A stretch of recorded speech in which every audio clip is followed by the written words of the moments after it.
So with El Said beating out Haley Stevens and Bernie Sanders coming out in support of El Said, in this clip we have Scott Jennings trying to put out and throw out an anti-Semitic trope, but Phillip just doesn't let him have it and just completely corrects him, and you kind of see Scott Jennings kind of stumble back a bit because of the fact that he knows what he tried to do didn't work. As usual, let's watch the clip in full and give you guys my thoughts towards the end. Let's get into it.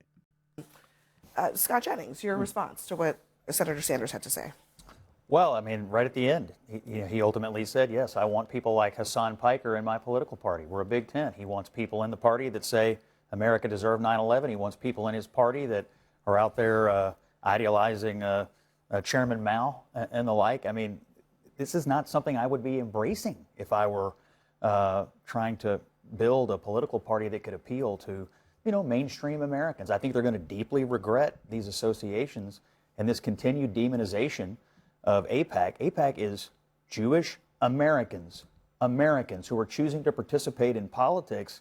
And let's be honest, they're just using it as a euphemism to say the Jews. I mean, that's what they're doing. And I think Senator Sanders is Jewish. Okay, so that doesn't absolve him of demonizing other Americans who simply want to participate in American politics. So Sochi, I mean, do you think that that's a defensible strategy to say, we're a big tent, and if you don't want certain people in it, you can get out, but everybody else can stand?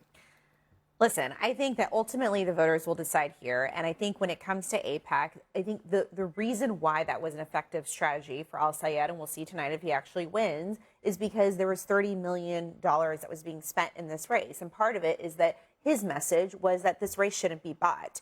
I think that at the end of the day, you're going to see that in politics throughout the country. This was an anti-establishment year. It is cool to be an outsider, whether you're a Republican or whether you're a Democrat. Look at what Donald Trump has done in the Republican Party. You have Cornyn, you have Massey, you have others who were defeated because Donald Trump primaried those people. And so you're seeing the same thing happen on the Democratic side, where people want fighters. They want people who are going to stand up for working families.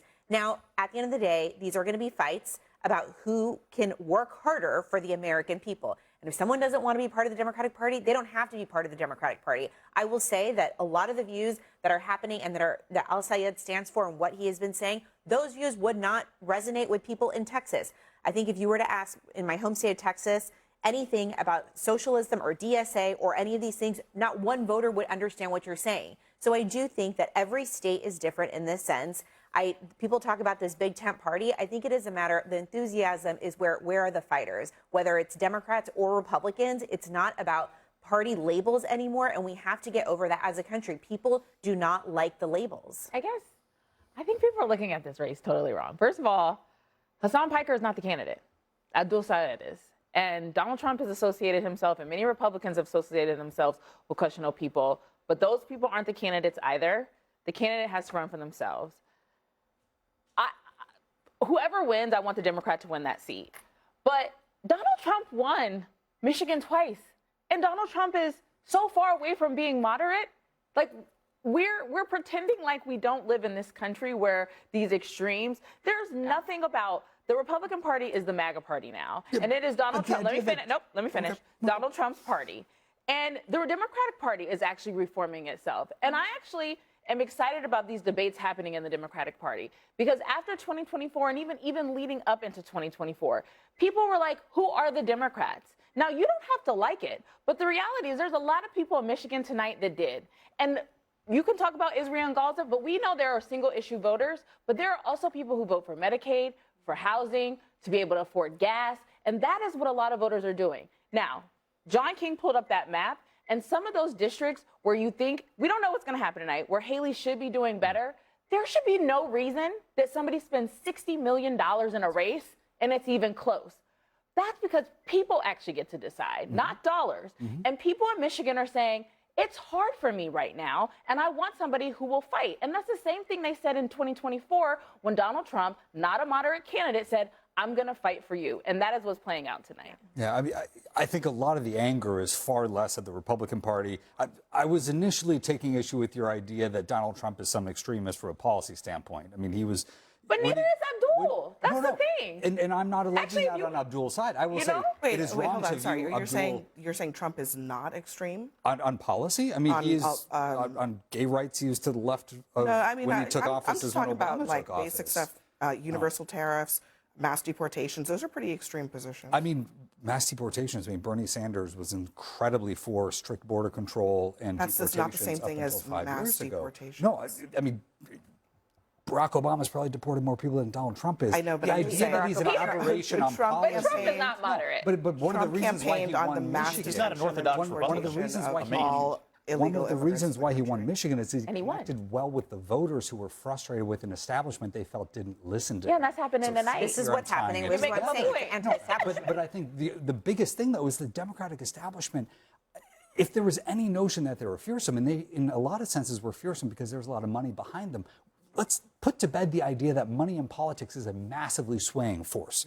Plenty of candidates have been outspent to an extreme degree and have won despite that because they resonate with a sense of authenticity. If you can get that message out, it works. But also the Democratic Party has about the longevity and the stayinghood of like the dodo. I mean, it's a flightless bird that can't really go anywhere. And these insurgent candidates are realizing you just got to go and grab that thing. Like, this is not a hard thing to do. Colorado 3, Diane DeGette, I mean, set aside the New York primaries as well. Like, it is astounding the degree to which I think the center is collapsing within the Democratic Party. You have And no it's center right in the for Republic. right. There is no We're- center at we're- this we're point gonna in either continue- party, perhaps. We're going to continue this conversation on that point after a quick break. We'll be right back. We're still following the.